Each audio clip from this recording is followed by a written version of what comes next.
The 2025 Heisman finalists have been announced. We have Jeremiah Love, Fernando Mendoza, Diego Pavia, and Julian Sand. I'm going to give you my thoughts on each and kind of how I think this Heisman process works. So I feel like the process goes as follows. You either get placed into one of two buckets. You have your more individual stat guys, and then you have best player on the best team kind of guys. So let's look at the last 10 years, place those winners into those buckets, and that'll help give a better idea of what I'm talking about. So to start, I'm going to call these guys the stat sheet Heismans. These are the individual stat guys. And now, if there is a player like this who just really pops out, I do feel like they're going to win it. These are guys like Travis Hunter, Jaden Daniels, Lamar Jackson, Caleb Williams. If there's a player like that in this season, I think it's pretty well given that they're going to win. It is the best player award. So I think for seasons where there are just standout players, these guys are going to win it. Next, we're having what I call system Heismans. These are guys like Devontae Smith, Derrick Henry, Kyler Murray, Baker Mayfield. These are just best team, best player guys, finishing top five, going into the playoffs. Who's the best player on the best team? These are the guys who, if there aren't an individual, just absolute crazy season from someone, these are the kind of guys that are going to win it.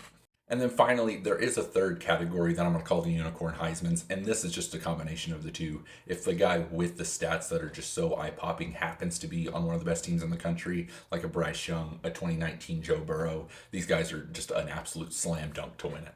So that takes us to the 2025 finalists. First, we're going to look at our individual guys, which are going to be Jeremiah Love and Diego Pavia.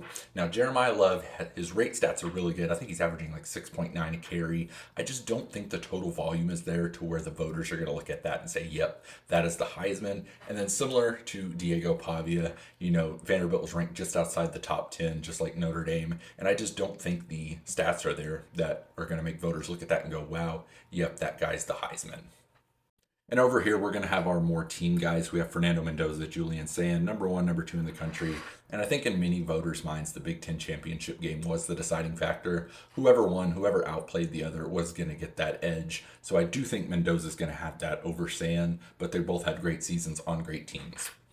All that to say, I think Fernando Mendoza is going to win the Heisman this year pretty easily. The books have him at about minus 1,000 odds right now, I believe. So I think the Big Ten championship game was the deciding factor in many voters' minds. Second and third, I think is going to be between Pavia and Sand. Pavia has kind of the story, that aura, some of the stats that I think voters like, and then Sand had a great season with a great team.